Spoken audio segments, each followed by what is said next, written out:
चिंता होती है कि समाज में विघ्न बढ़ रहा है, कि द्वेष बढ़ रहा है, लोग आपस में संभल नहीं पा रहे हैं। ऐसी परिस्थितियां जब भी होती है, किसी के घर में हो, किसी के क्षेत्र में हो, किसी के प्रदेश में हो, किसी के देश में हो, तो ये चिंता का विषय होता है। और सबसे पहले चिंता कौन करता है? जो जन कल्याण के लिए, परोपकार के लिए जीता है, दूसरों के लिए जीता है। ये संत मुनि ज्ञानी, फिरते हुए वैरागी, ब्राह्मण, ये सभी परोपकार की भावना से जीते हैं। इनका घर चलता हो भले ही, लेकिन ये आप जैसे व्यापारी बनना नहीं चाहते। स्वभावतः आज कलयुग है, आर्थिक युग है, बहुत लोगों की बात नहीं कर सकते हैं हम, लेकिन ये सत्य है कि उसको इसी भावना से जीना चाहिए कि मेरा घर चलता रहे, लेकिन संसारवासी सभी सुखी रहे। तभी तो इसकी परिकल्पना हम कर सकते हैं। शौनक आदि 88,000 ऋषि एकत्र हुए, ये भावना को लेकर जन की भलाई का भाव था। अब नैमिषारण्य, अरण्य शब्द आया है। अरण्य माने जंगल होता है। रामचरितमानस में एक कांड है, अरण्य कांड, जंगली कांड, जो जंगल के जनजीवन से संवाद स्थापित करते हैं भगवान। जहाँ से वहीं से अरण्य कांड प्रारंभ होता है। तो नैमिषा अरण्य, नैमिष का जंगल। अब दंडकारण्य, महाराष्ट्र में दंडकारण्य है, कहीं किसी गंधारण्य है, अलग अलग। तो नैमिषा अरण्य विशाल जंगल था। छोटा हो गया, छोटा हो चाहे बड़ा हो, संसद भवन जो होती है वो बड़ी होती है विधान भवन से, ठीक। तो नैमिषारण्य के उस विशाल जंगल में जो कालांतर में तीर्थ स्थल बना, तीर्थ का निर्माण भी होता है। आदि काल से मनुष्य सृष्टि के आदि से भी कुछ तीर्थ होता है और कुछ तीर्थों का निर्माण होता है। उसके पीछे कुछ न कुछ कारण होते हैं। वो कारण भी जन के कल्याण से जुड़े होते हैं। कालांतर में बहुत सारी घटनाएं हुई। सभी घटनाओं को ऐसे ही बताया जाता है कि एक समय की बात है। प्रायः ऐसा 18 बार, कईयों बार हुआ था जब व्यास जी उसी नैमिषारण्य में 18 पुराण की रचना की। तब भी ऐसे ही ऋषि जुटते रहे, ऋषि आते रहे, ऋषियों से बात विमर्श होता रहा। लेकिन ये कलयुग के प्रवेश होने के बाद जब पुनः ऋषियों को चिंता हुई तो एकत्र हुए। भारतवर्ष के किसी भी खंड, किसी भी भूभाग, किसी भी अरण्य जंगल में तप करने हुए तपस्वी, तप करते हुए तपस्वी जो भी संत मुनि ज्ञानी होते हैं, उनकी वार्ता आपस में हो जाती है। लेकिन जन कल्याण की भावना से सन्मुख वार्ता करने के लिए जब ये एकत्र होते हैं तो कोई दंडकारण्य से जाता है, कोई नहीं, कोई यहाँ से किष्किंधारण्य से जाता है। जहाँ भी भारतवर्ष के जंगलों में ऋषि मुनि ज्ञानी तपस्या करते हैं, सब एकत्रित कहाँ होते हैं? नैमिषारण्य में। तो नैमिषारण्य कहाँ है? अब तो सीतापुर डिस्ट्रिक्ट में चला गया, विशाल डिस्ट्रिक्ट लक्ष्मणपुरी में ही था नैमिषारण्य। जाल लीजिए, कथवा तो रोज सुनते हैं, सत्यनारायण वर्षों का कम से कम प्रमुख विषय को जानिए। कथवा तो आप भी समझते हैं, पढ़ते हैं, उन दोनों में होता है। वो नैमिषारण्य है इस धरती पर। ये निर्माण होने की एक कथा है कि वृत्रासुर नाम का एक राक्षस, जो भागवत की कथा, थोड़ा सा संदर्भ दे देता हूँ कि तीर्थ निर्मित कैसे हो गया नैमिषारण्य। तो वृत्रासुर नाम का एक राक्षस हुआ जिसको मारना उस समय संभव नहीं था। किसी अस्त्र शस्त्र से, किसी देवता से परास्त नहीं हो सकता था। भगवान विष्णु के पास सब देवता गए। प्राय ऐसे ही होता है, जब भगवान के राम के अवतार का समय आया तो सब देवता कहाँ भागे? शिव जी के पास भागे। कि कैसे होगा रावण के अत्याचार से।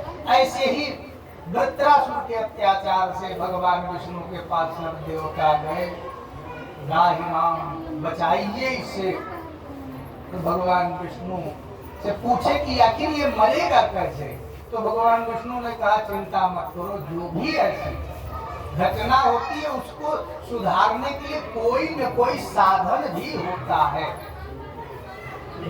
तो उन्होंने बताया कि एक धरती पर दधीच नाम के ऋषि हैं, भगवान शिव के भक्त हैं, और शिव के आशीर्वाद से उनकी हड्डियां स्वयं में अपने आप में वज्र हैं, और उन ऋषि के पास जाना होगा और स्वेच्छा से वो अपनी शरीर को हड्डी को प्रदान करेंगे। उन हड्डियों से जो वस्त्र बनेगा उसी से इसका वध होगा। तो सभी देवताओं ने कहा कि उस धरती के किस भूभाग में होंगे? तो भगवान ने कहा मैं अपना चक्र सुदर्शन चक्र छोड़ता हूँ, इसके पीछे पीछे जाओ, चक्र जहाँ गिरेगा वहीं के कुछ इर्द गिर्द आजू बाजू में दधीची ऋषि का आश्रम मिलेगा। और चक्र जब चला वहां से तो चक्र के पीछे यम कुबेर वायु अग्नि सूर्य चंद्रमा इत्यादि स्वर्ग के सभी देवता इंद्र भी चले। और उसी जगह पर आकर जब चक्र गिरा तो गड्ढा हो गया, जहाँ पर चक्र तीर्थ नामक सरोवर का निर्माण। नैमिषारण्य में जो तीर्थ है, देखिए तीर्थ माने जल से संबंधित, या तो गंगा जी बहती हैं, गंगा तीर्थ है, जहाँ जहाँ से हरिद्वार से लेके कई जगहों पर गंगा का तीर्थ है, प्रयाग बनारस। ऐसे ही जब सरोवर कोई इस तरह की घटना से निर्मित होता है तो तीर्थ होता है। तो चक्र सुदर्शन गिरा, गड्ढा हो गया, तो वो चक्र के ही जैसा उस सरोवर जाएंगे तो उसी सरोवर में वो स्नान करते हैं। बाकी जल का साधन बहुत दूर है, गोमती नदी का, कहीं नजदीक में नहीं है। तो वो तीर्थ चक्र सुदर्शन से चक्र के नामक सरोवर, बल कथा में नहीं जाऊंगा। कुछ दूरी पर दधीची ऋषि का आश्रम था, जो विशाल शिवलिंग के सम्मुख पूजा करते थे। वहां उनका कोई सरोवर तो नहीं था, लेकिन जो जल का स्रोत का साधन था उनके पास एक छोटा सा उन्होंने खुद निर्मित करवाया था। अब वो भी चमत्कार हुआ, वो भी सरोवर दर्शन के उपलक्ष्य, तो उससे भी जल संचिन अपने आशीर्वाद के लिए उसको भी पवित्र लोग आज मानते हैं। तो वहां पर लोग गए, उनसे ये बरात के प्रश्न सब देवताओं ने रखा, ऐसी ऐसी आपदा, ऐसी ऐसी विपदा है, और आप संत मुनि ज्ञानियों का जीवन या प्रादुर्भाव प्राकट्य अवतरण इसीलिए होता है कि जनमानस की विपदा हरने में सहायक बने। तो ऐसी ऐसी परिस्थिति है कि आपकी हड्डियां आपको चाहिए, क्योंकि उस राक्षस का वध ही आपकी हड्डियों से बने शस्त्र से होगा। उन्होंने बड़े खुशी खुशी स्वीकार लिया, और उनको सारी विधा बताई कि ऐसे ऐसे गाय बुलाकर नमक लगाकर जब मेरा काम हो जाए तो मेरी हड्डियों को प्राप्त करना, लेकिन उसके पूर्व मेरी एक इच्छा है, उसकी पूर्ति होनी चाहिए। तो वो इच्छा क्या थी? जब भी कोई ये व्यक्ति, जब पापात्मा जब ये जानता है कि अब मुझे मेरा अंतिम समय आ गया, अब मैं बचने वाला नहीं हूँ, तो उससे पूछिए तो क्या मांगेगा खाने पीने के लिए? जो भक्षण किया वो ही मांगेगा, वो तो कुछ भी मांगेगा, कहना नहीं चाहिए। उस दिन भर जब वही खाया तो कहे भैया दूध कुचिया दूध खिला दो, नहीं तो अब तो जा ही रहा हूँ। लेकिन पुण्यात्मा मरता हुआ कहता है कि भाई मेरे मुंह में थोड़ी तुलसी डाल दो, थोड़ी गंगा जल पिला दो। तो पुण्यात्मा थे तो उन्होंने कहा कि मैं सप्त पुण्य नदियों के जल से स्नान करना चाहता हूँ। 7 पुण्य नदियाँ कौन कौन सी हैं? अयोध्या, मथुरा, माया, काशी, कांची, अवंतिका, पुरी, द्वारावती, शैव, सप्तैतान मोक्षदायिका। 7 जो नदियां हैं, उन 7 नदियों का जल, उसमें वायु थे अपने वेग से चले, वरुण कलश जो वरुण जल के अधिष्ठाता है वो अपने वेग से चले।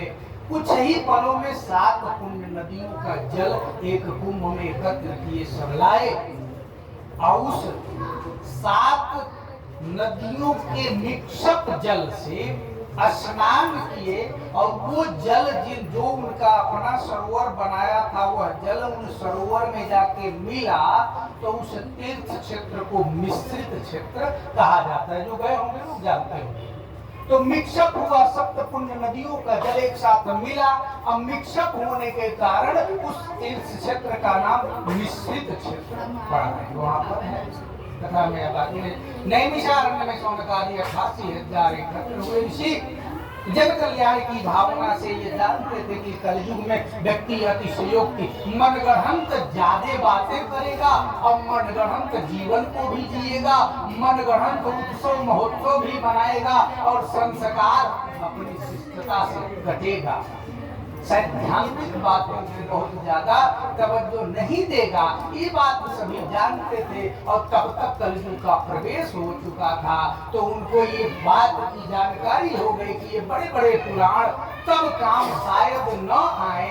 कोई भगवान की सरल व्यवस्था हो, सहज पूजा हो, साधारण हो, जिस पर विश्वास बहुत जल्दी हो जाए। और लोग सहजता से विश्वास तो तभी होगा जब होगा कि पंडित जी कम दक्षिणा वाले हैं, बढ़िया नहीं तो जल्दी विश्वास हो जाएगा। ज्यादा वाले होंगे तो विश्वास नहीं होगा। ठीक। और दूसरी बात की सामान बड़ा महंगा हो गया तो विश्वास कट जाएगा, सस्ता मिल रहा है तो जल्दी विश्वास हो जाएगा।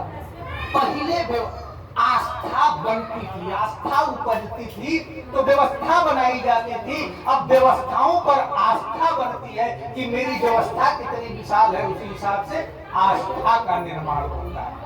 पहले आस्था निर्मित होती थी तो व्यवस्था बनाई जाती थी। अब तो व्यवस्था बन, पहले कितनी बड़ी व्यवस्था है उस पर आस्था निर्मित होती है। ये थोड़ा सा संदर्भ मैंने दिया। बहुत कथा आप लोग सुने होंगे जीवन में, क्योंकि व्यापारी वर्ग है तो कथा से बचे कोई नहीं होंगे, प्रायः सुनते होंगे।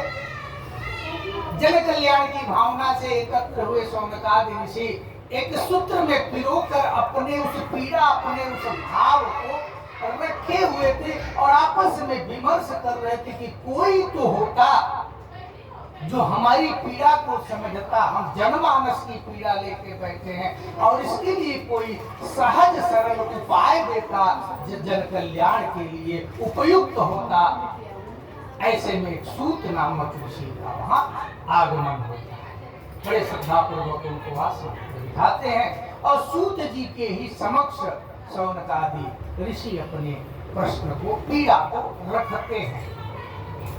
अब उनकी पीड़ा समझने के बाद सूत जी जिस कथा के महात्म्य की, जिस कथा नाम रूप की महिमा का वर्णन करते हुए जिस विधा विधि से सौनकादि ऋषि को बताते हैं, वह भी उनको कहां से मिला है? नारद जी से मिला है। प्राय कथा के उस पीछे नहीं जाऊंगा। एक बार नारद जी गए तो सुने होंगे आप लोग, नारद जी से मिला है। नारद जी कारण है, कर्ता विष्णु स्वयं। नारद 24 रूप अवतारों में से भगवान विष्णु के अवतार हैं और कारण है, सबसे प्रमुख कारण है। इसीलिए वो कथा पूर्वक जो घटना हुई वो आप सभी लोग सुने होंगे। वो कथा मिली किससे? नारद जी से मिली सूत जी को। और सूत जी ने नैमिषारण्य में बैठा कर सौनकादि ऋषियों को बता रहे। क्या बता रहे? अब शीर्षक पर ध्यान दीजिएगा। कथा तो आप लोग बहुत सुने होंगे, इसीलिए मैं कहा पहले ध्यान थोड़ा समय लग जाएगा, बाकी 15-20 मिनट में हो जाएगा। तो शीर्षक की बात सत्यनारायण व्रत कथा। तो सत्यनारायण के व्रत की कथा है। व्रत माने आप लोग बताएंगे? व्रत माने खाली उपवास? ये कौन सी बात है? सत्यनारायण को उपवास करेंगे आप लोग? भाई उपवास करेंगे तो उपवास तो हर व्रत में करेंगे, हर जगह करेंगे। ये व्रत का उपवास से तात्पर्य दूसरा पहलू। प्रथम पहलू व्रत माने संकल्प, सत्य का व्रत करेंगे, सत्य का संकल्प लेंगे। इसीलिए हमने कहा कि कथा बहुत सुनेंगे तो शब्दों को घुमा के थोड़ा बता देता हूँ। सत्यनारायण के व्रत की कथा। व्रत तो रहबे करेंगे, लेकिन सत्य का उपवास करेंगे भी, सत्य का संकल्प लेंगे। सत्य के प्रति व्रती होना। और कुछ बहुत बड़ी बात नहीं पता कि हमारे जीवन में हम जानते हैं संसारवासी हैं, कलयुग है, झूठ सत्य का पूरक है, बिना झूठ के संसार चलेगा नहीं। लेकिन झूठ बहुत जरूरी न हो तो न बोला, सत्य का अधिक आश्रय जीवन में हो। संतुलन के लिए झूठ सत्य, ज्ञान अज्ञान, अंधकार प्रकाश, इसमें अधिकता पॉजिटिविटी की होनी चाहिए, निगेटिविटी की नहीं होनी चाहिए। कभी संतुलन नहीं हो सकता, पूरा संसार असंतुलित हो जाएगा। इसीलिए सत्य अधिक हो, आगे हो, झूठ कम हो, पीछे हो, ज्ञान अधिक हो, आगे हो, अज्ञानता कम हो, पीछे हो, कम होगी तभी पीछे होगी। प्रकाश आगे हो, अधिक हो, अंधकार कम हो, पीछे हो, तब तो संतुलन रहेगा। तो सत्य का आश्रय अधिक ले, तो सत्य के प्रति व्रती हो। और सत्य व्रत लेकर पूजा किसकी करे? उस नाम के परमात्मा सत्य नारायण। सत्य नामक परमात्मा का रूपक अलंकार क्या बता रहे? रूप क्या? चतुर्भुज विष्णु का चतुर्भुज शंख चक्र पद्माला से अलंकृत जो नारायण है, जिन्हें नारायण कहते हैं, तो वो सत्य की सत्ता है, कलयुग में प्रभावशाली, इसलिए सत्य नारायण है और नारायण सत्य है। तो सत्य की प्रभावशाली कलयुग की सत्ता किसकी? नारायण की। इसी प्रकार युग के अनुसार हर युगों में सत्य की सत्ता का प्रादुर्भाव, प्राकट्य, अवतरण। त्रेता में सत्य की सत्ता धनुषधारी राम, द्वापर की सत्य की सत्ता बांसुरीधारी कृष्ण। अब चारों युगों में सत्य की सत्ता किसकी? लिंग की। नहीं समझ रहे आप?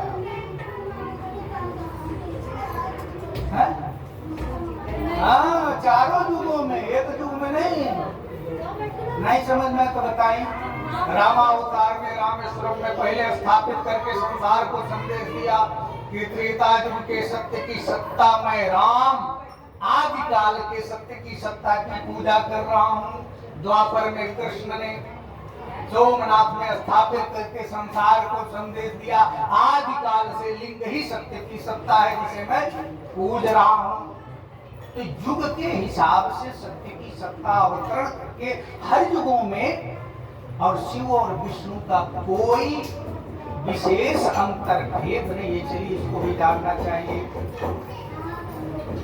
और जिस दिन भेद हमारा मिट जाएगा, हम एकाकी हो जाएंगे, अंतर प्रत्यंतर से ऊपर उठ करके समानांतर की दृष्टि हमारी हो जाएगी, उस दिन हमें बहुत ज्यादा पूजा पाठ जब अनुष्ठान की आवश्यकता नहीं होगी। तो तभी होती है कि हम अंतर प्रत्यंतर के भेद में निरंतर मरते चले जाते हैं। वही पितृ हमारा प्रेत दिखने लगता है ना। इस प्रकार की स्थितियां होती है। प्राय ग्रह नक्षत्रों के आपसी चक्कर से ये सब प्रभाव जीवन में पड़ता है, उसे मानना चाहिए। अब वहां पर सत्य की महिमा को बताते हुए भगवान ने बताया कि सत्य की प्रभावशाली सत्ता चतुर्भुज का ध्यान करें। पूजा कैसे करें? पके केले का फल, घी, दूध, गेहूं का आटा, भाव में साची, रवा इत्यादि प्रसाद भगवान को सवैया नैवेद्य बनाकर अर्पित करें। क्षमता के अनुसार लोगों में आमंत्रण वितरण निमंत्रण के अनुसार 125 ग्राम, 1.25 पाव, 1.25 किलो, 1.25 मन, 1.25 कुंटल, इस प्रकार का भगवान का प्रसाद बनाए। भगवान को भक्ति भाव से भोग लगाकर गीता जैसा आचरण रखते हुए, ब्राह्मण विद्वान का सम्मान करते हुए, जो भगवान की कथा संत ज्ञानियों से मुखारविंद से प्राप्त हुई स्कंद पुराण का साधन लिया, ऐसी कथा निश्चित रूप से जीवन में कल्याणकारी होती है, जीवन में समस्त सुख देती है, अंततः सत्यलोक को भी प्राप्त कराती है। श्री स्कंद पुराण के वाखंडे श्री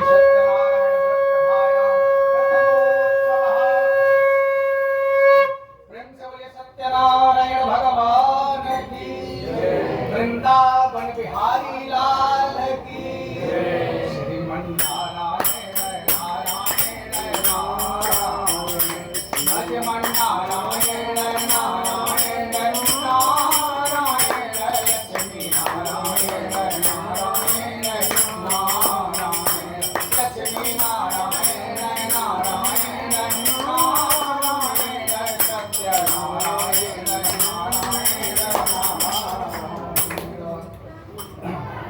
तुलसी छोड़ दिए, सामने छोड़ दीजिए। तुलसी छोड़ दीजिए, एक आचमनी जल लीजिए, घुमा करके भगवान कलश पर डाल दीजिए, पुनः दूसरी तुलसी लीजिए।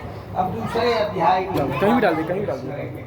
दूसरे अध्याय की कथा क्या बता रही है? तुलसी लीजिए। सुनाते सुनाते हम सुर्खियों मलते रहते हैं, धीरे धीरे करके थोड़ा थोड़ा दिमाग खुलता रहेगा। ये आदत से मजबूर है। चलिए भगवान का अच्छा चीज नहीं है। हाँ। सही बात है। दूसरे अध्याय की कथा क्या करी? अब संक्षिप्त में थोड़ा थोड़ा पवारा नहीं सुनाएंगे ज्यादा, हमने इसलिए कहा थोड़ा सा मार्मिक चीजों को जान लेंगे, कथा तो पढ़ते बता हैं। दीजिए। दूसरे अध्याय की कथा क्या कह रही है? संदेश देखिए, जब भी किसी के समक्ष कोई बात आती है तो विश्वास करने के जो प्रमुख साधन होते हैं उसमें ये होता है कि पहला तो वयोवृद्ध व्यक्ति ने बात कही है, अनुभव में उम्र में ज्यादा है, तो जाहिर बात है कि ये सत्य होगी। अब कोई कितना भी ज्ञानी लड़का बैठा हो, अब कोई बात कह दे तो ये हंसी में उड़ा देंगे, और ज्ञान के लिए कोई अवस्था नहीं होती। भागवत में एक प्रसंग आया है कि व्यास जी सुखदेव जी के पिता हैं, अब वयोवृद्ध हैं, लेकिन उनसे अधिक सम्मान सुखदेव जी का हुआ। तो लोग पूछ पड़े व्यास जी की ऐसा क्यों? देवताओं ने कहा कि महाराज इसको अन्यथा मत लीजिएगा। तब बात हुआ कि आप वयोवृद्ध हैं और सुखदेव ज्ञान वृद्ध है। बात तो संसार में सबके समझ में नहीं आएगी कि एक बालक भी अपने ज्ञान से वृद्धावस्था में ज्ञान वृद्ध है और एक उम्र के हिसाब से वृद्ध है। तो यहाँ ज्ञान वृद्ध तो कोई है नहीं, सब वयोवृद्ध ही है, तो वयोवृद्ध का ही विश्वास होगा ना। ज्ञान वृद्ध कहूँ, आजकल ज्ञानी किसको ढूंढे जा रहे, यहाँ बड़े बड़े ज्ञानी गलियों में फिरते हैं, 2 मिनट का विश्वास होता है, तीसरे मिनट में उनके प्रति गाली होती है। हमसे मत पूछिए, हम हृदय को पढ़ते हैं इसलिए कह रहे हैं। बड़ी जल्दी प्रेम उमड़ता है और बड़ी जल्दी नफरत में बदल जाता है। क्यों? लोगों की क्षमता कम हुई, युग परिवर्तन में लोगों की क्षमता कम हुई है। बर्दाश्त की क्षमता नहीं है कि उनकी कोई गलती आ गई तो थोड़ा बर्दाश्त कर लिया जाए संतुलन करने के लिए। नहीं, वो गलती हुई कैसे? गलती इतनी सी थी, उसका दंड इतना बड़ा, क्षमता नहीं। घरों में अपने बच्चों को ऐसा मार देते हैं लोग कि जैसे लगता है वो सब कुछ वही कर दिया है। ऐसी परिस्थिति नहीं होनी चाहिए परिवार में। दूसरे अध्याय की कथा में प्रसंग, मुख्य प्रसंग पर प्रकाश डालते हैं। संदेह थोड़ा संतुलन ज्ञानियों को हुआ तो पुनः उन्होंने प्रश्न किया। देखिए सारी कथा आप सुनते जाएंगे। व्यास जी से कभी किसी ने कोई प्रश्न नहीं किया है कथा लिखते समय। अपने मतों को जिन्हें देना है वो दिए हैं, उन्हें लगाना हुआ है लगाए हैं, कोई प्रश्न नहीं किया है। ये कलयुग की जो हमें कथा मिली है प्रश्नोत्तरी की कथा है कि बार बार शौनक आदि ऋषि प्रश्न पूछते हैं सूत जी से और बार बार सूत जी उन प्रश्नों का उत्तर देते हैं। इसलिए करें कथा इसको कहते हैं तो ज्ञान यज्ञ है, वह कथा सागर है। श्रीमद् भागवत पुराण तो ज्ञान यज्ञ है। कथा तो यही है कलयुग की है, लेकिन कथा कलयुग में कम लोग सुनते हैं, व्यथा अधिक सुनने का लोगों को प्रचलन हो चुका है। आइए बड़े लोग अब थोड़ा सा विश्वास हुआ, पुनः पूछ पड़े प्रभु कथा तो बड़ी अच्छी है, बड़ी मार्मिक है और इससे लाभ लोगों को जरूर मिलेगा, लेकिन इसके प्रति विश्वास दिलाने का कोई और मसाला, कोई और साधन आप देते तो अच्छा होता। अब देखिए प्रथम अध्याय में मार्मिक प्रसन्न सत्य के प्रतिवर्ती होना ही है, पूजा करना ही है, लेकिन बाकी जो हम कथा का माध्यम लेते हैं, जो स्कंद पुराण के कुछ 5-7 श्लोकों को खींचा गया, जो पूर्वोत हुई घटनाएं थी, लेकिन कलयुग में उसे लाना था। स्कंद पुराण करें तो आज भी उसमें से बातें मिलती हैं, लेकिन इसमें सूक्ष्म रखे गए, क्योंकि सहज और सरल की बात थी ना, विस्तार की बात नहीं थी। तो उन्होंने कहा कि कुछ विश्वास के लिए कुछ प्रमाणिकता हो तो दर्शाएं, कुछ प्रमाण देने के लिए संसारवासियों को। तब वही प्रमाण देने के लिए उन कथाओं को इसमें जोड़ा गया। क्या जोड़ा गया कि काशी नगरी में एक गरीब ब्राह्मण रहते थे, नित्य भिक्षा मांगते थे, दरिद्रता सवार थी। एक समय ब्राह्मण को चाहने वाले, विस्तार करूंगा तो ज्यादा चाहने का मतलब बड़े बड़े भाव, एक एक पंक्तियों में ऐसे ऐसे भाव छुपे हैं। उन भावों को खोला जाए तो घंटों लगेगा एक अध्याय की कथा करने में। ऐसा नहीं कितना सरल है। लोग ज्यादा 4 लाइन पढ़ना पलटे, हनुमान चालीसा 5 लिए 5 मिनट नहीं लगा, लेकिन हनुमान चालीसा की एक चौपाई को सही ढंग से भाव करके उस पर कथा करने बैठ जाए, दिन भर बीत जाएगा। भावनात्मक बातें उन्होंने कहा, उन्होंने प्रमाण दिया कि एक समय की बात है, ब्राह्मण वाला प्रमाण। उनके समक्ष भगवान विष्णु स्वयं एक ब्राह्मण का वेश धारण करके जाते हैं और अपनी कथा पूजा का सारा वृत्तांत उनको विधि विधान बताते हैं। ब्राह्मण देवता सच्चे मन से संकल्पित होते हैं, सत्य के प्रति व्रती होते हैं कि आज जो भी धन भिक्षा में मिलेगा मैं उससे भगवान का ही पूजन करूंगा। संजोग से संकल्प जब सत्य का होता है तो लाभ तत्काल मिलता है, चाहे उसको आप बाद में पूरा करें। ऐसा व्यापारी के कथे में भी आएगी तीसरे अध्याय में। अब वो ब्राह्मण देवता धन अधिक पाए, उसके सहयोग से बाजार जाकर भगवान के भोग योग पदार्थ एकत्र किए। विधि विधान कह एक गरीब ब्राह्मण बुलाकर भगवान के व्रत पूजन को किया। व्रत पूजन के प्रभाव से वो कुछ संपत्तिवान हो गए। लकड़ी बेचने वाला एक लकड़हारा जो प्रायः कभी उस नगर में आता था तो ब्राह्मण के यहाँ रुकता था, कुछ विमर्श चर्चा करता था, विश्राम करता था, जानता था। लेकिन कुछ महीनों बाद वो आया तो जहाँ झोपड़ी थी वहाँ महल देखा तो आश्चर्यचकित हुआ और कुछ देर तक खड़े खड़े सर पर गट्ठर रख के सोचता रहा ब्राह्मण देवता है कि कोई और है। लेकिन ब्राह्मण देवता निकले, देखा, प्रसन्न हुआ, करीब गया। ब्राह्मण देवता उसका हाथ पकड़ के, देखिए समाज की एक विडंबना, बीच में हमारे समाज से गलतियां हुई। लकड़हारा सेवक की जात होती है। लकड़हारा मने लोहार बढ़ई नहीं, लकड़ी काटकर जो जंगलों से बेचता है वो सेवक की जात होती है। और ब्राह्मण देवता से ये व्यवहार इच्छा था कि हाथ पकड़ के ले जाना, जलपान कराना, प्रसाद खिलाना, घर के अंदर ले जाना। कथा में है, प्रसंग में बड़ा स्पष्ट लिखा है। लोग इस पर ध्यान नहीं देते। समाज कहाँ विखंडित हो गया, कहाँ कट गया, कहाँ बीच के समाज में छुआछूत आ गई, कहाँ दिक्कतें खड़ी हुई। छुआछूत बस इतनी थी कि व्यक्तिगत स्वपाकी व्यक्ति के भंडारे भीतर नहीं जाना है। जो स्वयं पका के खाता है वह किसी को अपने भीतर नहीं ले जाएगा। अगर किसी के भीतर वो बैठ के खाएगा उस पर कोई आक्षेप और कोई बात नहीं। जहां भंडारा है वहां थोड़ी हमको पूछना है भैया, भंडारा होता किस लिए है, महाप्रसाद बनता किस लिए। हमारी इच्छा नहीं है, हमारे अंदर कुछ आज भी ऐसी भावना है तो हम उस प्रसाद नहीं खाएंगे बैठकर लोगों के बीच, लेकिन वो प्रसाद न बने। तो ये चीजें कटी समाज से। तो वह लकड़हारे को सब कुछ ले गए, प्रसाद खिलाए और सब पूजा का भी विधान बताया, भैया ऐसी ही की कृपा से हुआ हूँ, तुम भी हो जाओगे। उसके मन में भी विचार उठा, कब तक सिर पर रख के बेचता रहूंगा, कुछ लकड़ी हट्टा बड़ा व्यापार हो जाए ना। ऐसी भावना से वो लकड़ी लेकर के निकला। संजोग से धनवान लोगों की नगरी में गया, उसको भी अपने लकड़ियों की चौगुनी कीमत मिली। उसके प्रभाव से वो बाजार जाकर के भगवान भोग पदार्थ एकत्र किया, विधान का भगवान का पूजन किया। पूजन के प्रभाव से वह संपत्तिवान हुआ, जीवन का सुख पाया, सत्यलोक को प्राप्त हुआ। श्री स्कंद पुराणे श्री सत्यनारायण व्रतधायां द्वितीयो उत्सवः ग्रंथोरे सत्य।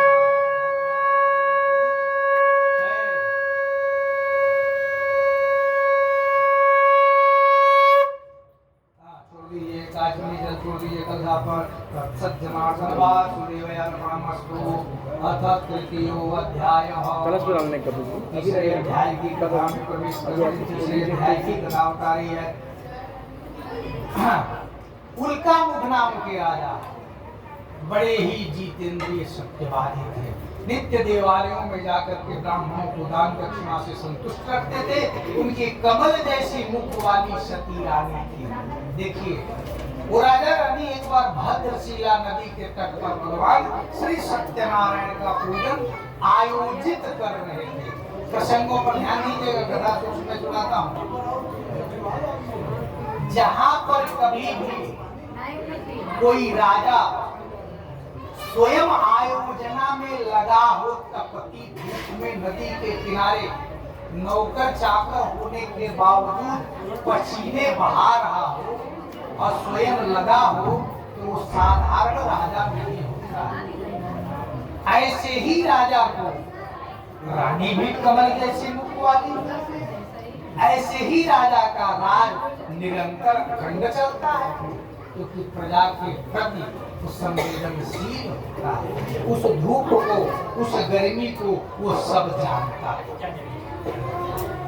उसी समय में उन्हीं के नगर का व्यापारी जिसका नाम साधु था, साधु नामक वैश्य, अपनी नौका को लेकर पहुंचा और राजा की व्यवस्था को देखकर पूछ पड़ा, हे राजन, ये कैसी व्यवस्था हो रही है? तो व्यापारी का अपना स्वभाव, वर्ग का स्वभाव होता है। जैसे एक ब्राह्मण का स्वभाव होता है, क्षत्रिय का स्वभाव होता है, जातीय स्वभाव होता है, वैसे ही वैश्य का स्वभाव होता है। ये व्यापारी का जातीय स्वभाव है कि लाभ हानि के बिना कोई बात नहीं करेगा। ये जातीय स्वभाव है। इसको कथा को जो दूसरा ढंग से नहीं करते। तो भाई उसका जातीय स्वभाव है। तो राजा से उसने कहा, पहले लाभ हानि की बात बताइए, इस कथा को करने से क्या लाभ मिलता है, क्या हानि हो सकती है? तो राजा ने कहा, व्यापारी, तुम हमारे राज्य के व्यापारी हो और तुम ये जानते हो। कथा ध्यान दीजिएगा, तो आप लोग व्यापारी वर्ग तो समझ में आएगा कथा होती कैसी है। यूं ही कोई बनिया साधु नाम हो जाने से हमारे लिए किसी ऐसी कथा का दृष्टांत नहीं बन सकता। कुछ तो उसमें त्याग होगा, कुछ तो उसमें महिमा होगी जो हमारे लिए कथा का उदाहरण बना हुआ है। लोग कहने के लिए कुछ भी कथा कर दे, बनिए के ऊपर ऐसा तो ऐसा नहीं। ये स्वभाव होता है व्यापारी का कि कुछ किसी के पास जाऊं और किसी से व्यवहार करूं तो लाभ हानि का पहले ध्यान रखूं। ये व्यापारी का स्वभाव होता है और ये स्वभाव सदैव रहता है। कहीं भीड़ खड़ी हो, बीच में लाश पड़ी हो, मर्डर करके फेंकी हुई, और भीड़ खड़ी हो और दूर से ब्राह्मण चलता चला जा रहा हो, तो उसके मन में विचार आएगा, कहीं कोई संत बीच में बैठा है, कुछ जन कल्याण का उपदेश दे रहा है, इसीलिए घेर के खड़े हैं। ये स्वभाव ब्राह्मण का। क्षत्रिय चलता चला जा रहा होगा, कहेगा कुछ तो लफड़ा है भाई, इतने लोग घेर के खड़े हैं तो कुछ तो लफड़ा है। एक व्यापारी चलता जा रहा होगा, कहा कोई अमूल्य चीज बिकने के लिए आई है, इसीलिए इतने लोग घेर के। ये जातीय स्वभाव। उस भीड़ को दूर से देख के व्यापारी सोचेगा कोई बीच में अमूल्य चीज रखी हुई है, किसी अच्छे चीज का व्यापार है, तो मेला जैसा इतने लोग लगा खड़े हैं, कुछ बिक रहा हो। ये जातीय स्वभाव, बिना देखे दूर से ये आता है। और इसीलिए अपने जातीय स्वभाव से कहा, राजन इस व्रत के करने से क्या मिलता है, आप हमें बताएं। राजा ने कहा, व्यापारी तुम जानते हो कि भगवान की कृपा से कुछ कमी नहीं है, लेकिन संतान की प्राप्ति के लिए शब्द आया। ध्यान देंगे तो आप लोग समझेंगे इस कथा से नहीं, कुछ अलग कथा कर रहा हूँ। संतान की प्राप्ति के लिए व्रत कर रहा हूँ, तो वहां प्रश्न किया व्यापारी, इसीलिए मैं कहा कि अलग कथा प्रश्नोत्तरी। व्यापारी ने प्रश्न किया, राजन जहां तक हम जानते, वो अपने पैसे से भले आयोजना न करता हो, लेकिन उस व्यापारी के पास जब भी समय होता, कहीं भागवत की आयोजना होती तो वहां जाता वह कथाओं को श्रवण करता और उसके पास ये ज्ञान था। तभी उसने पूछा कि जहां तक मैं जानता हूं राजन, हमारे सनातन वैदिक संस्कृति में संतान प्राप्ति के लिए एक बृहद पुराण है, हरिवंश पुराण। अब व्यापारी कह रहा है यह स्कंद पुराण की कथा है। और संतान प्राप्ति के लिए पुत्रष्टि यज्ञ, संतान गोपाल जप जैसे अनुष्ठान है। तो ये आप जो कह रहे हैं संतान प्राप्ति के लिए सत्यनारायण व्रत की कथा, ये तो मैं कभी सुना नहीं इस नाम को, ये पहली बार। तो भाई पहले अभी लॉन्च हुई है, अभी तो राजा सब संदेश दे रहे हैं समाज और संसार को। तो जाहिर सी बात है वो नहीं सुना था, बड़ी बातों को जानकर था। उसने प्रश्न किया तो राजा ने कहा कि व्यापारी तुम जो कह रहे हो वह भी सत्य है, अब मैं जो कह रहा हूँ वह भी सत्य है। तो कहा कि दोनों कैसे सत्य हो सकता है? राजा ने कहा ये कई साधे सब सधे। फिर समझाया कि वह संतान गोपाल किसके रूप है, वह हरिवंश किसके रूप है, ये सत्यनारायण किसके रूप है। और ये सूक्ष्म कथा संदेश दी जा रही है कि संसार में किसी गरीब को अगर संतान चाहिए जिसकी क्षमता हरिवंश पुराण कराने की नहीं है, पुत्रष्टि यज्ञ कराने की नहीं है, संतान गोपाल जप जैसे अनुष्ठान की नहीं है, तो उसे कैसे प्राप्त हो। मैं थोड़ा सा कथा घुमा दे रहा हूँ, बाकी व्यापारी क्या हुआ कैसे होगा। कभी भी जीवन में लक्ष्य साधन की कथा करनी हो, जैसे कुछ लक्ष्य भेदन, लक्ष्य बना के मुझे इस आज की कथा से यही चाहिए, इसके अलावा कुछ नहीं। एक कोनिया गिरता है तो गिर जाए चार कोने में से, लेकिन मुझे आज जो मैं कथा में बैठा हूं मुझे यही लेना, यही प्राप्त होगा। तो ऐसे लक्ष्य भेदन की कथा सत्यनारायण की घर में नहीं की करनी चाहिए। इसीलिए तो भद्रशिला में ये कथा किसी धर्म स्थल में, तीर्थ स्थल में, जलाशय पर, देवालय में जाके करें। समझ गए? दिमाग घुमा कैसे 90 डिग्री पर दिमाग को घुमाइए। इसीलिए राजा घर में हवेली थी, सब कुछ था, राजा क्यों नहीं वहां किया? एक तो संदेश भी देना है समाज को, संसार को। अरे भाई बिल्ली के गले में घंटी कोई न कोई तो बांधेगा, तब तो डर खत्म होगा। और राजा जब ऐसा करेगा तो लोगों में बिलीव आएगा, गरीब के अलावा। तो राजा ये कहा कि व्यापारी मैं तो कुछ भी करने में समर्थ हूँ, हरिवंश पुराण, पुत्रष्टि यज्ञ कुछ भी कर सकता हूँ, लेकिन मैं तो कुछ भी कर दूंगा, लेकिन एक गरीब कुछ करके इस चीज को पाना चाहे तो कैसे करे, इसलिए मैं करता हूँ। सत्यनारायण की व्रत की कथा जो तुम्हारा अब तक नहीं सुने हो, वो इसको यहाँ कर रहा हूँ और संतान मुझे प्राप्त होगी। और मैं तो इसके लिए कर रहा हूँ कि भगवान स्वयं नारायण मुझे अगले जन्म में पुत्र के रूप में प्राप्त। अब ऐसा करके व्यापारी कथा सुना, कुछ प्रसाद लिया, पत्नी को आके समाचार बताया, उस प्रसाद को दिया। भगवान के कृपा प्रसाद से उसकी पत्नी गर्भवती हुई। उसने 10वें महीने में एक सुंदर सी कन्या को जन्म दिया। भाई आदि उम्र बीत चुकी थी, समझेंगे जब बेटर देन नथिंग, नहीं पुत्र सही पुत्री ही कुछ तो हुआ। हाँ बता रहे लीलावती तो उसका नाम था, व्यापारी की पत्नी था, लेकिन इसके अंदर चंद्रमा की कुछ कलाएं थी, तो कलाओं से युक्त होने के कारण इसका नाम कलावती रखा गया। अब जब भाई खुशी हुई, कुछ नहीं था तो भाई कुछ तो हुआ, खुशी हुई। व्यापारी की पत्नी कही भाई अब तो भगवान का पूजा होना चाहिए। तो व्यापारी थोड़ा सा विचार से माइजर था, बात आती थी, थोड़ा था विचार से कंजूसियत थी, लेकिन ऐसा नहीं था कि भगवान के प्रति श्रद्धावान नहीं था या भगवान की कथाओं से प्रेम नहीं था, ऐसा नहीं था। वो ये जानता था कि ठीक है ये तो छोटी मोटी बातें हैं, भगवान भक्त की बात जानता है, भगवान की बात जानता है। व्यापार के बाद वही व्यापारी ऐसा हो गया कि कोई महीना नहीं छोड़ता था, और वही व्यापारी ऐसा हो गया कि वैकुंठ को पा गया। ऐसे ही कुछ नहीं होता है। वो व्यापारी टालता रहा। पत्नी ने कहा पूजा करो, छठी बड़ी धूमधाम से मनाए।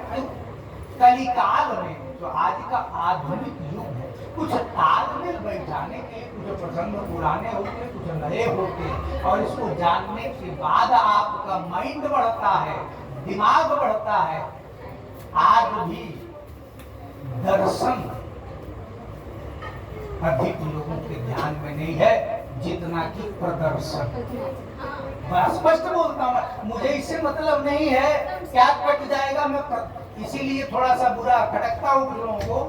तो दर्शन की बजाय प्रदर्शन का प्रभाव अधिक है, इसलिए उस समय भी छठी बड़ी धूमधाम से मनाई, अपने व्यापारी मंडल को बुलाया। अब उस समय काजू कतरी नहीं थी, कुछ और मिठाई बंटवाया। क्यों क्यों ये प्रदर्शन किया? आज मुझे एक अवसर मिला है, एक बहाना मिला लोगों को बुलाने का और अपने प्रभाव को छोड़ने और दिखाने, क्योंकि ये व्यापार इससे हमारा बढ़ेगा। पंडित जी आएंगे, अपने भाई बंधु न कोई जाने न सुने, कहीं से दक्षिणा कुछ देवे कर, कुछ पान फूल पत्ती बह जाए पानी में 2 घंटा में, कुछ नुकसान हो, लेकिन प्रदर्शन में हमारा लाभ होगा। दर्शन में तत्कालिक लाभ नहीं है, परोक्ष का लाभ है। क्या पता कितना मिलेगा, कहाँ मिलेगा, किस युग में मिलेगा। ये बात इसलिए मैंने कह दिया खोल करके कि ये आज भी इसका युग है। वहां तो एक व्यापार, लेकिन उसने सुधारा। यहाँ लोग सुधरने को तैयार नहीं है। ठीक, तो वो प्रदर्शित किया, अपने व्यापारी मंडल को बुलाया, छठी बड़ी धूमधाम से मनाया, कथा से भी मुक्त हो गया। अब धीरे धीरे कुछ समय बीता, आप जल्दी जल्दी उसकी कन्या को हम सयानी करते हैं क्योंकि विलम्ब हो जाए। कन्या सयानी हो गई, विवाह के लिए विचार कहीं से आया, अपने कन्या को सहेलियों के साथ नगर में खेलते हुए देखा, उसको इस बात का बोध हुआ कि मेरी कन्या सयानी हो गई, इसको विवाह करना चाहिए। तो उस समय तक जो अनुयायी अनुचर दोस्त यार बनाए थे, उसमें से कुछ लोगों को दूत बना करके कहा, भाई हमारी कन्या की ढूंढो। वह गए कंचन नगर, से बड़ा ही सुंदर गुणवान एक वैश्य पुत्र ढूंढ लाने का तात्पर्य ये था कि वो व्यापारी के माता पिता बचपन में स्वर्गवासी हो गए थे, पड़ोसियों ने उसका परवरिश किया था, लेकिन शरीर से हृष्ट पुष्ट, दिमाग से तेज, कुशल व्यापारी था, और इसकी भी एक ही कन्या थी, घर जमाई की आवश्यकता भी थी। तो लाकर वेदी पर अपना कन्या का विवाह उसके साथ धूमधाम से कर दिया, लेकिन विवाह के बाद भी वो तथा बर्बादिता नहीं किया। ये बात अब सौनकादि 88,000 ऋषि जब नैमिषारण्य में एकत्रित हुए थे, तो कई विचार और कई भावनाओं को लेकर की इस कथा की उपज कराई थी कि कलयुग में व्यक्ति बहुत सारी चीजों को सूक्ष्म करता जाएगा। ये कथा सूक्ष्म ही होगी, लेकिन उन चीजों को पूर्ण बनाएंगे जो कटेंगे संस्कारों से अपने जीवन के। इसीलिए विवाह के पूर्व या विवाह के बाद सत्यनारायण की कथा से हम सारे संपन्न करते हैं, सारे कार्यों को पूर्ण करते हैं कि जाने अनजाने हमसे कोई चीज आधी अधूरी हो गई होगी। तो यह संदेश उस समय भी नैमिषारण्य में विचार था कि कलयुग आने वाला है, और ये विचार यूं ही नहीं था। 88,000 ऋषियों में 9,000 एस्ट्रोलॉजर भी थे, वहां जो बैठे थे, ज्योतिषी जो भविष्य को देख रहे थे। 9,000 व्याकरणाचार्य, 9,000 पुराणाचार्य, 9,000 दर्शनाचार्य, 9,000 साहित्याचार्य, ऐसे 9 विषय के आचार्य थे। तो कितने हो गए? 9 नमा 81, बाकी कितने बचे? 7,000 है। तो जो 7,000 थे वो चौमुखी प्रतिभा के धनी थे, जो सभी विषयों को जानते थे, तो भविष्य को जान रहे थे। इसीलिए उस कथा के निर्माण के समय ये ध्यान रखते थे कि कम से कम व्यक्ति अपने जीवन में जब कोई ऐसा कार्य ना देगा, तो कम से कम उसको शुरुआत में या बाद में कर लेगा, इससे उसकी चीजों की पूर्ति होगी, पूर्ण होगा।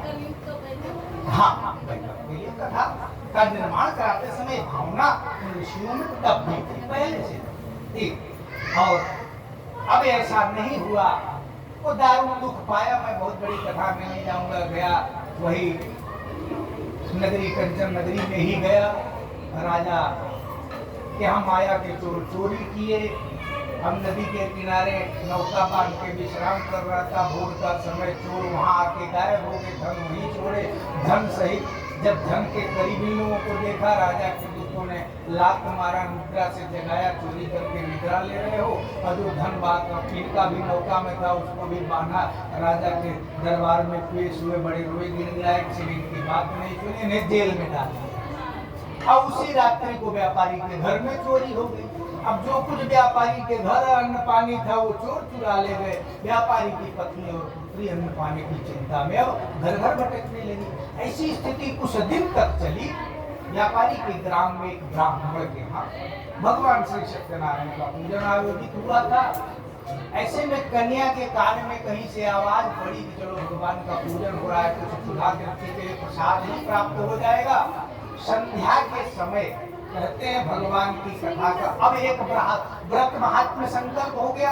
अब दूसरा व्रत महात्म्य ये है कि दोपहर तक, देखिए, दोपहर तक जल पर रहें, तीसरे पहर में फल पर रहें, और चौथे पहर में भगवान की कथा की संपन्नता के साथ पारणा व्रत कथा, यही एक जीवन के व्रत कथा है जिसका पारणा भी एक ही दिन में सूर्य उदय से दूसरे इसी दिन के सूर्यास्त में, नहीं तो बाकी सारे व्रत एक दिन के सूर्योदय से प्रारंभ होते हैं और दूसरे दिन के सूर्योदय में पूर्ण होते हैं।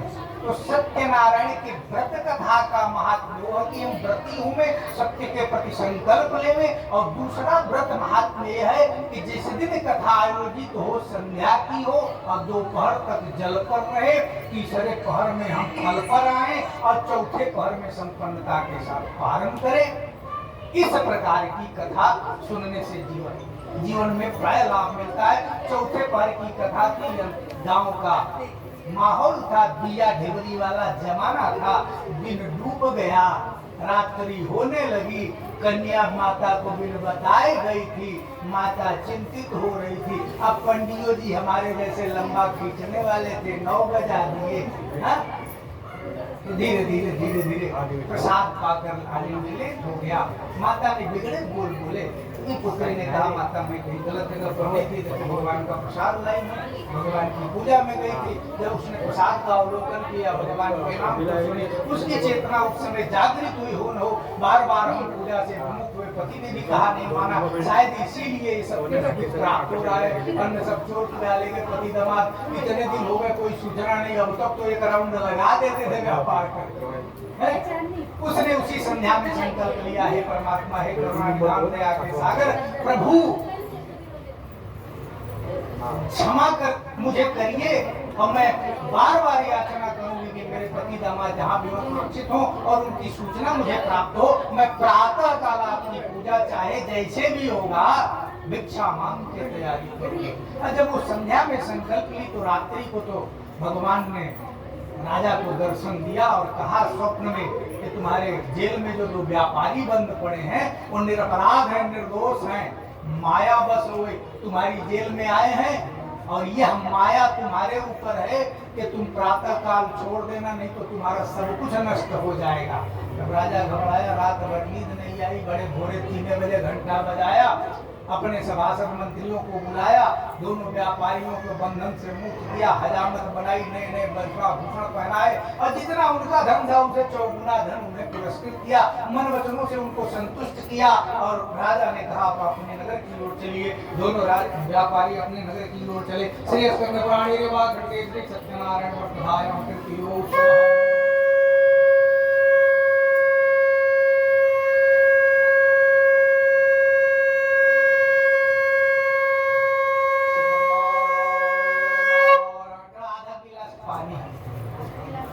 अर्पण करिए, अर्पण करिए, काश्मीर जल छोड़िए, पुनः तुलसी लीजिए। चौथे अध्याय की कथा में प्रवेश करते हैं। चौथे अध्याय की कथा क्या कह रही है?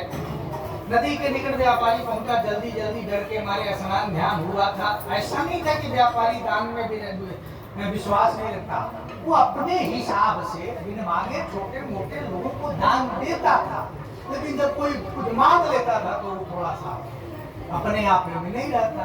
अब यही प्रक्रिया हुई, नौका में धन को यही किया, नित्य क्रिया में लग गया, तब भगवान स्वयं परीक्षा लेने के लिए ब्राह्मण दंडी स्वामी का वेश धारण किए और जाकर पूछ पड़े, हे व्यापारी तुम्हारी नौका बड़ी भरी पूरी लगी है, क्या प्राप्त किए हो? अब ऐसी भाषा सुना व्यापारी समझ गया ये ब्राह्मण लालची है। ऐसा कटुआ के बोलू कि चुपचाप चला जाए यहाँ से, तब फिर क्या करेंगे ब्राह्मण की जात? अरे मेरे पास इच्छा है कि आपके लायक ये नहीं है, चालू करने दो, क्या है? उसे खड़े होकर घुमाइए आराम से। लहसुन मिर्चा धनिया प्याज तेज पाता बंद मत करना, ऐसा घुमाना है, घुमा के उसको बस यही है, बस यही है। भैया तुम्हारा कहा सत्य हो, दूर जाके बैठ गए भाई। कटुआ के धर वो नित्य क्रिया से निवृत्त हुआ, जब नौका के करीब आया देखा हल्की उठती ऊपर आ चुकी है, कदम रखा हल्की उठती हुई डोल पड़ी, गट्ठर खोला, चद्दर हटाया तो देखा वही 5-6 सामान है, बाकी खाने पीने पहनने ओढ़ने सोने चांदी कुछ आभूषण भी थे, सब गायब हो गए। मूर्छित होकर गिर पड़ा। दामाद उसका होशियार था, उसने उसे मूर्छा से जगाया और कहा वो दंडी स्वामी सर्व समर्थ परमात्मा है, मुझे ऐसा विश्वास हो रहा, जिस पल आपने उनसे कटुवाद के बोले उसी पल नौका ये हो गई थी ऐसी। दामाद का कहना माना, भागा दौड़ा गया, दंडी स्वामी के चरणों में साष्टांग गिरकर महान शोक में व्याकुल होकर रोने लगा और रोते रोते उसने जो याचना की कि हे परमात्मा करुणा निधान दया के सागर, आपकी माया से मोहित संसार में सभी देवता ब्रह्मा आदि देवता भी मोहित हो जाते हैं प्रभु। मैं माया से मूढ़ प्राणी आपको पहचान नहीं सका, आप भक्त वत्सल हैं, कृपा करें। ऐसी याचना बारंबार उसने की। भगवान संतुष्ट हुए, उसका मन चाहा वर निरंतर ध्यान हुए, नौका चलने योग्य बनी, अपनी नगरी की ओर चला। उस पार नगरी के निकटतम पहुंचा, नगर के लोग स्नान ध्यान करने में लगे हुए थे। आवाज लगाया, उसमें से 2 बच्चे दूत बनकर उसके घर पहुंच गए, भागते दौड़ते। ये व्यापारी बहुत सा धन लेकर अपने दामाद के साथ इस पार आ चुके हैं। दूसरा दिन था, पूजा की संपूर्ण तैयारी हो चुकी थी। माता ने पुत्री को कहा कि हे पुत्री, तुम धीरे धीरे पूजन को प्रारंभ रखो, मैं जाती हूँ और दोनों को संग लेके आती हूँ। माता को जाते देख पुत्री को भी लालच आ गई और पुत्री ने भी व्रत को समाप्त मान लिया, पीछे पीछे उठ करके चल पड़ी। अब जब वहाँ पहुंची तो उसे इस बात की सूचना मिली कि उसका पति नहीं रहा, जल में डूब गया। जब ये यहाँ से उठी उसी पल नौका सहित दामाद जल में डूब चुका था। ऐसा क्यों हुआ? ससुर बाहर आ गया था सामान पकड़ने के लिए, और ससुर हो, सास हो, माँ हो, बाप हो, किसी का कर्म कोई भी ऐसा अन्याय हो तो पुत्र को दामाद पुत्र रूप होता है, उसको भी भोगना होता है। ऐसी परिस्थिति हो जाने के बाद जब पुत्री उसकी सुनी तो नदी में छलांग लगाने गई, उसको लोगों ने पकड़ा तो उसने संकल्प ले लिया पति का खड़ाऊ लेकर सती हो जाने का। ऐसा संकल्प सुना वह व्यापारी बेचैन विचलित चारों दिशाओं में आवाज लगाता हुआ, रोता हुआ, परमात्मा को कोसता हुआ अंतिम वाक्य उसने उच्च स्वर में बोला कि मैं जानता हूँ मेरी नौका का हरण आप ही ने किया है, माया से मोहित हुआ मैं, लेकिन घर की बात नहीं जानता। लेकिन एक बात मेरी समझ में नहीं आ रही है कि नदी के उस पार तो अभी आपने मुझे ये सब कुछ दिया, और नदी पार करते समय एक पल में कौन सा अपराध हो गया कि उससे भी अधिक ले लिया। उधर तो धन ही दिया, इधर धन सहित दामाद भी ले लिया। बात ऊंचे स्वर में उसने बोला, तो परमात्मा ने भी ऊंचे स्वर में बोला आकाशवाणी की कि तेरे घर पूजा चल रही थी, अब नहीं चल रही है। आसन पर मैं तेरे घर में भी बैठा हूँ और सर्वत्र हूँ, मेरी आवाज भी तू सुन रहा है। जिसके घर में होता हूँ उसके घर का भगवान होता हूँ, उसके मंदिर का भगवान होता हूँ। सार्वजनिक घर देवालय में होता हूँ तो सबका भगवान होता हूँ।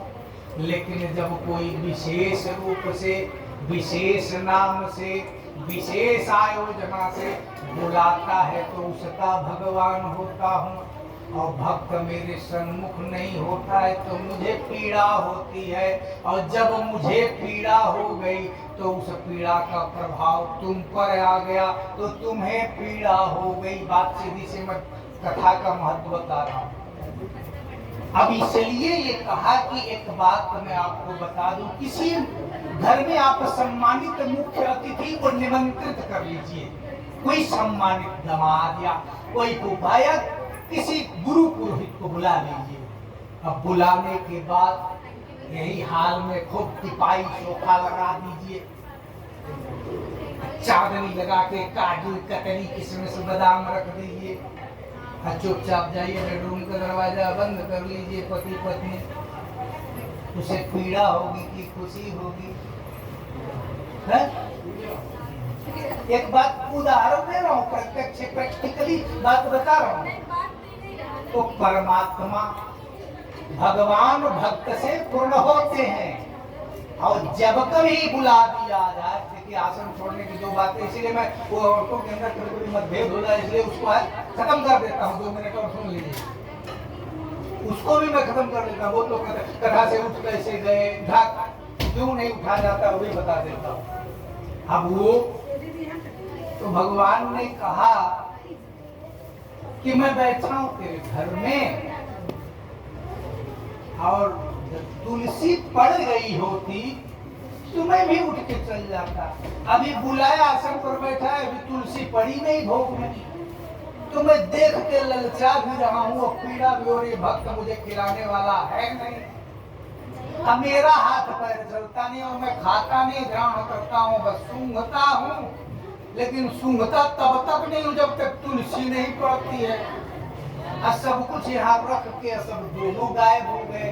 तो यहाँ एंगेजमेंट की बात है, गैर हाजिरी, व्यक्तिगत भगवान को एंगेज करना, संवाद स्थापित करना। कोई मेहमान आपके यहाँ आया तो आपका काजू कतरी खाने नहीं आया, उसको समय दीजिए, उसके साथ बैठिए, 2 मिनट बैठ करके उसके विचारों को सुनिए कि वो किस लिए आया है, आपने किस लिए बुलाया है, वो प्रयोजन को बताइए। ठीक, आपने किस लिए बुलाया भगवान को, कुछ भाव होंगे उसको प्रदर्शित करिए, भगवान उस भाव के हिसाब से आपको फल देंगे। लेकिन यहाँ तो बुलाया, न बताया, न कहा, न सुना, उठ के चल दिया।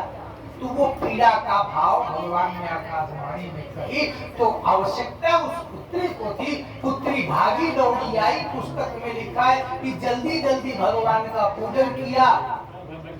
अब वो जल्दी जल्दी कौन सा पूजन किया, कैसे होता है, आप लोगों को पता हो तो बताओ, मुझे तो नहीं पता है। इसलिए इसी कथा को समझा रहा हूँ।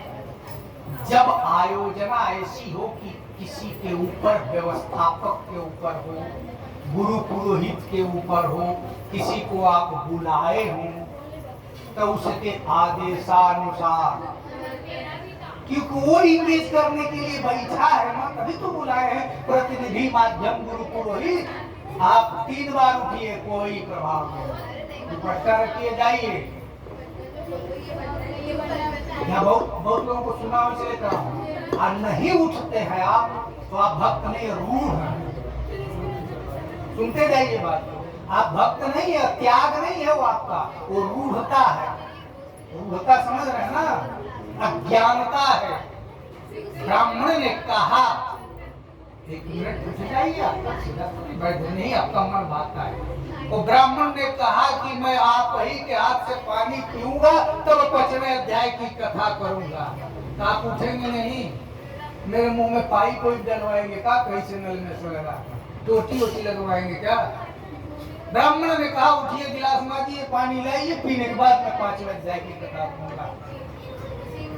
यह सर्वोपरि भगवान ने कहा, एक मेरा रूप तुम्हारे घर में गया है, उसकी एक बात तुम मानते नहीं हो, इतने रूढ़ हो गए हो और कहते उठना नहीं है तो बैठना नहीं। कहाँ उठना और कहाँ बैठना नहीं, स्वतः की आयोजना, स्वयं करता सब भगवान की कथा होती, कोई जरूरी नहीं कि ब्राह्मण आए, उनकी स्वतः की आयोजना थी।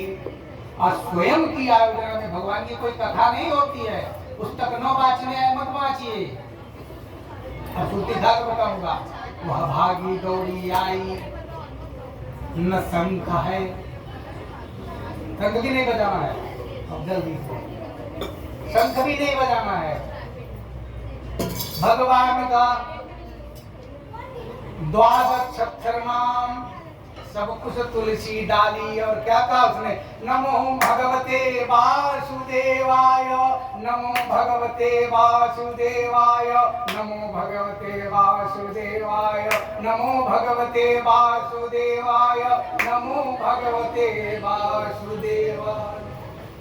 5 अध्याय की कथा हो गई, 5 बार ताली बजी तो कथा हो गई 5 अध्याय की। ठीक, तुलसी डाला, यही जल्दी जल्दी वाला परिवार। तो जब वह स्वतः की आज्ञा थी तो इतना करके उठना चाहिए था। भगवान को बुलाने के बाद इतनी ही सी बात नहीं छोड़ के जानी चाहिए। और जब हमें बुलाकर विस्तार की कथा हो रही तो आप 3 बार उठिए हमसे पूछकर, कोई तकलीफ नहीं है। ठीक, इसलिए जब खुद की आयोजना हो तो जब तक संपन्न न कर ले तब तक न उठे। अगर खुद ही पुस्तक वाच रहे हैं, भोग लगाए हैं, कभी लोग कथा करते हैं ना, खुद ही घरों में कर लेते हैं, तो जब तक पूर्ण न हो जाए न उठे। क्योंकि वहां खाली होगा, रिक्त होगा। भक्त के बिना भगवान 1 मिनट में पीड़ित हो जाता है। जैसे वो बालक की, नन्हे बालक की अवस्था होती है, जैसे निरुला के बैठे रहे दूधे बिना, वैसे भगवान की अवस्था होती है भक्त के सन्मुख, भक्त के लोग। ये बात आप लोग जानिए। भाव वो आपके इसके भूखे नहीं है। भाव ये है कि तुमने घंटी बजाई और घंटी बजाते हुए मैं एक्टिव हो गया। जब तक घंटी नहीं बजी ऐसे बैठा रहा, अधिक घंटी बजी भक्त आ गया है? तो हाजिरी, उपस्थिति, संवाद, इंगेजमेंट भगवान को भी चाहिए। अकेले स्मशान में भूत नहीं रहना चाहता है, वो भी अपना दोस्त यार ढूंढता है। नहीं भूत नहीं मिले, कोई भूतवे मिल जाए। तो भगवान की बात है। तो भगवान किस प्रकार, अब वह भागी दौड़ी से जल्दी जल्दी पूजन किया। तब वो व्यापारी को ज्ञान हुआ और बाकी का जीवन जो बचा था उस जीवन काल में व्यापारी महीने में 2 बार, मकर संक्रांति और पूर्णिमा को हर महीने सत्यनारायण का व्रत पूजन करता रहा और जीवन का समस्त सुख भोगा उसने। अंततः सत्यलोक को भी प्राप्त हुआ। श्री स्कंद पुराण।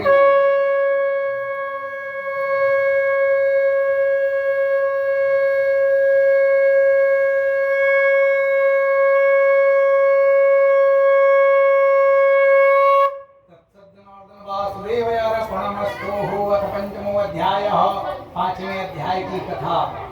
चलिए तुलसी लीजिए। तुंगध्वज नाम के एक राजा प्रजा में पालन तत्पर वो भी थे। एक बार वन पशुओं का शिकार करते हुए जंगल में गए। जंगल में जाकर उन्होंने देखा ग्वालवाल भगवान का पूजन कर रहे थे, लेकिन कुछ दूरी पर एक बड़े वृक्ष की छाया में बैठ गए। न तो वहां गए न नमन किया। फिर भी ग्वालवाल राजा से प्रजा डरती है या उसका सम्मान करती है। प्रजा ने राजा के सभी प्रसाद ला करके रख दिया। राजा वही प्रसाद को छोड़ दिया, अपने नगर को पहुंचा, अपना सब कुछ नष्ट पाया। इसे इस बात का बोध हुआ, हो जंगल में जो कुछ हो रहा था उसके प्रति मेरी भूमिका ठीक नहीं रही। पुनः राजा जंगल में गया, ग्वालवालों के साथ मिलकर दूसरी आयोजना करके भगवान का व्रत पूजन किया। व्रत पूजन के प्रभाव से जैसा था वैसा हो गया।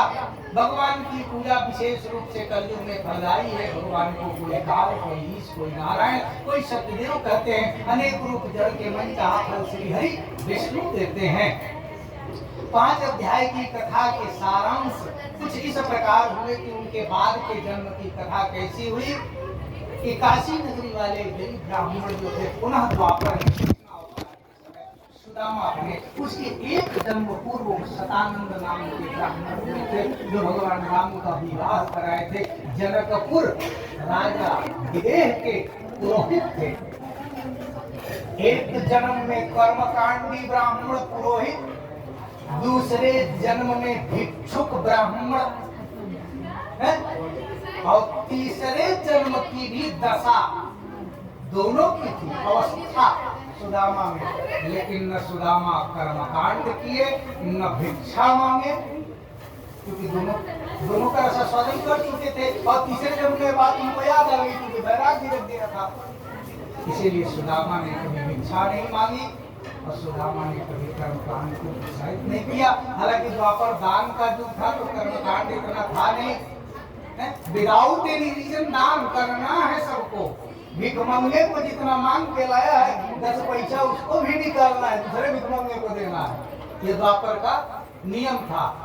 कर्ण जैसे दानी की बात में कोई भी आज व्यापारी के कोष में क्या आया 10% निकालना है, वहाँ विदाउट एनी रीजन यहाँ के आज के हिसाब का प्रदान करना है। इसीलिए कलयुग में रीजन कारण प्रयोजन, क्योंकि विदाउट एनी रीजन कलयुग में दान हो ही नहीं सकता। बड़े बड़े राजा बड़े बड़े व्यापारी से नहीं हो सकता तो गरीब आदमी से कहाँ होगा।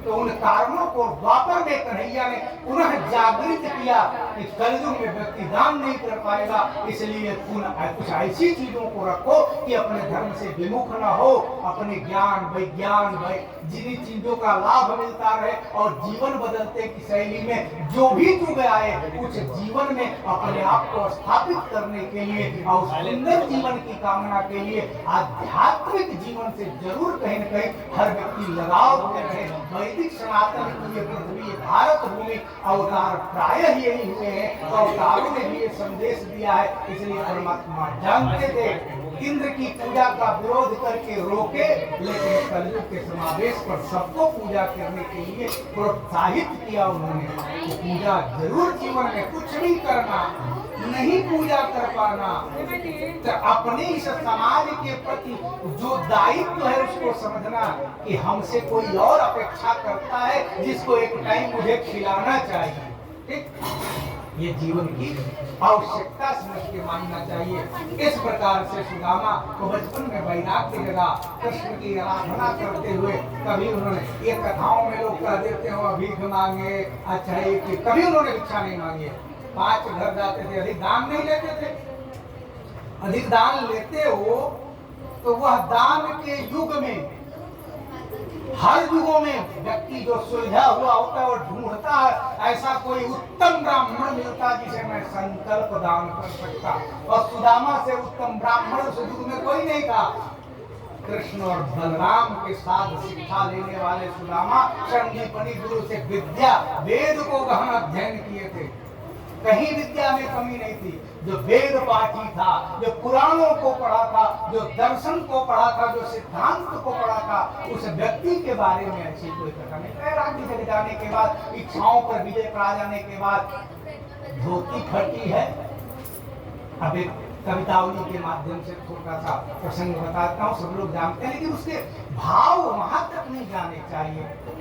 हर व्यक्ति के प्रति अलग अलग भाव हो सकते हैं। कवि का अपना भाव है और कवि ने भाव को दर्शाया है अंतिम पंक्तियों में, लेकिन शुरू की पंक्ति में ही लोग समझ लेते हैं। नरोत्तम दास ने लिखा है सवैया। क्या लिखा है उस प्रसंग को बताया है। कृष्ण और सुदामा की मित्रता की अंतिम पंक्ति जब उनके दरबार में जाने की बात है तो संदेश क्या द्वारपाल ले जाता है, किसी से पगान झगातन में। ये क्या है, प्रभु आने को जाने को आही बसे के ही ड्रामा और धोती फटी सिलती दुपटी अरु पायो रूपान की नहीं सामा। इसका मतलब क्या है, ये पहली पंक्ति में नरोत्तम दास जी देह का चरित्र देह का वर्णन कर रहे हैं, देह की दशा और दुर्दशा के बारे में बता रहे हैं, लेकिन काया का वर्णन नहीं कर रहे हैं कि कितनी पवित्र काया उसके अंदर बैठी है कि जिसको इसकी चिंता नहीं है। अगर सुदामा की इच्छा होती तो रेशम के वस्त्र पहनते, लोग देख नहीं पाते।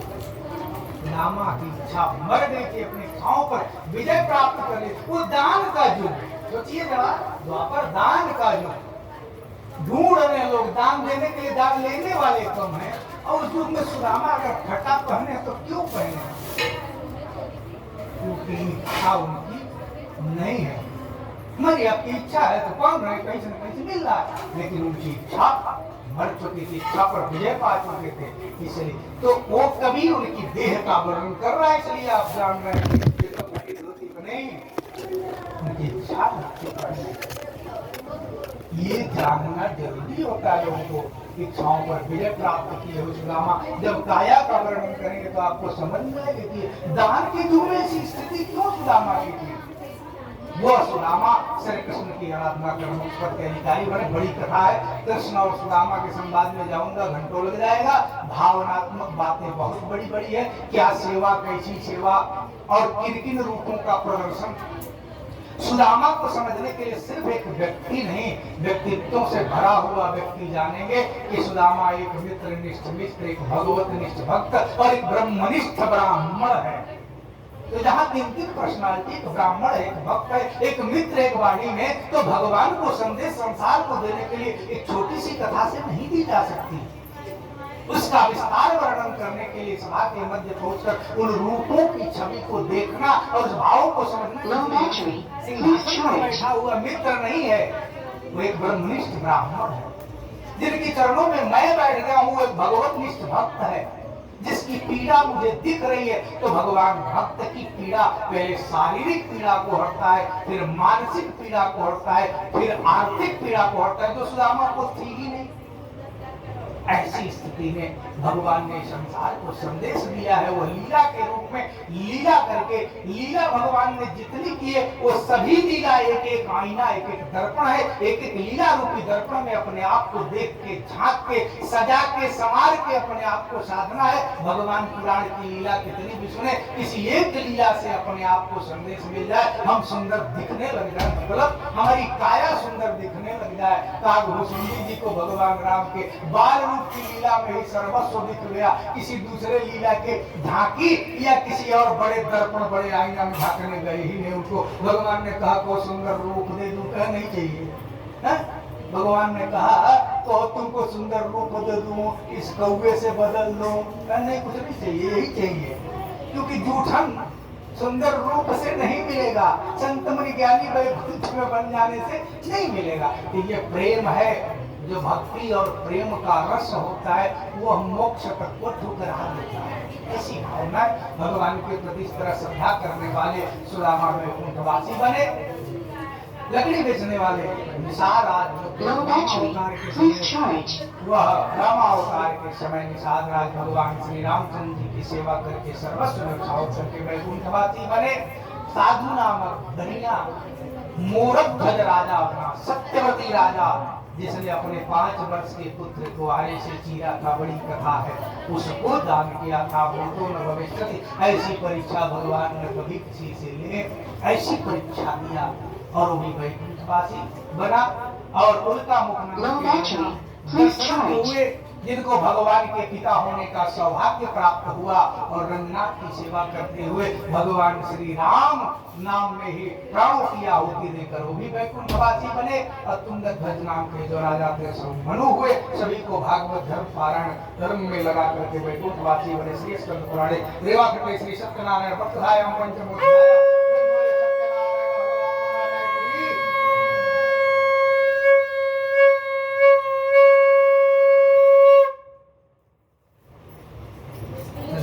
थोड़ा सा आसन पीछे लीजिए, जल गिराइए, माथे लगाइए, पहले छोड़ने पहले थोड़ा सा जल गिराइए, जो उधर धरती पर माथे लगाइए, आसन छोड़िए और फट से तैयारी है ना है अब डालेंगे।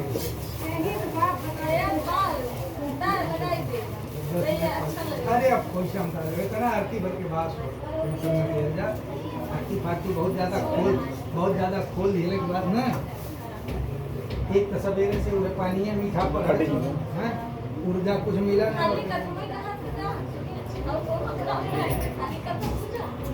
हाँ, अनुष्ठान बड़े 5 दिन 7 दिन 6 दिन भगवान की कृपा से गुरुओं का ज्ञान मिला है, कहूँ दिक्कत नहीं हो।